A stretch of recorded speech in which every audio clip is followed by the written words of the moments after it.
कुली भाइयों की कमाई अब 40% तक बढ़ जाएगी। भारतीय रेलवे ने ये आदेश जारी कर दिया है।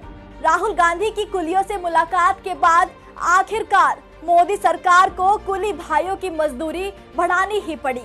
तानाशाह सरकार को झुकना ही पड़ा। कुलियों के चेहरे पर आई इस मुस्कान की वजह है राहुल गांधी।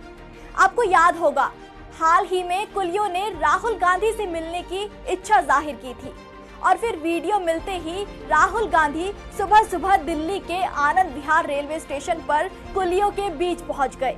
राहुल गांधी कई घंटे कुलियों के बीच रहे, उनके साथ बैठे, उनकी दुख तकलीफ, कमाई, खर्च, परिवार को लेकर बातचीत की। राहुल से मुलाकात के दौरान कुलियों की सालों की पीड़ा बाहर आ गई।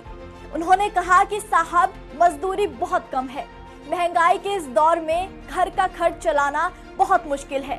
कुली की रेट का आज से कम 10-12 साल पहले 60 रुपए थी, उसको 100 रुपए कर दिया, ये बदला है 40 रुपए। एक साल में डॉक्टर की फीस 100 रुपए से 1000 हो जाती है और हमारे 40 रुपए बढ़े, ये बदला है बस 40 रुपए बदले, बताओ 10 साल। ये पीड़ा सुनकर राहुल गांधी ने पूरी मदद का आश्वासन दिया था और अब हासिल ये है कि कुलियों से राहुल गांधी की मुलाकात के महज 7 दिनों के अंदर ही मोदी सरकार को कुलियों का 40% तक मेहनताना बढ़ाने का आदेश जारी करना पड़ा।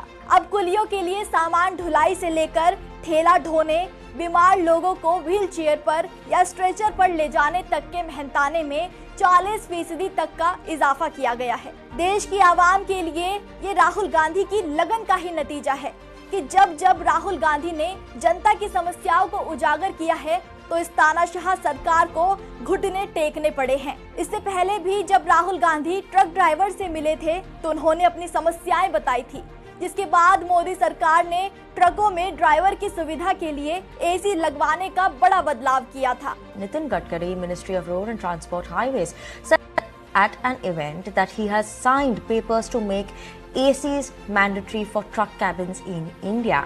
राहुल गांधी जनता के नेता हैं। जब भी देश के लोग उन्हें पुकारते हैं, वो उन्हें सुनने, उनकी समस्याओं का समाधान लेकर पहुंच जाते हैं। ये देश अब मोहब्बत के साथ है, तानाशाह सरकार से छुट्टी चाहता है। जुड़ेगा भारत, जीतेगा इंडिया।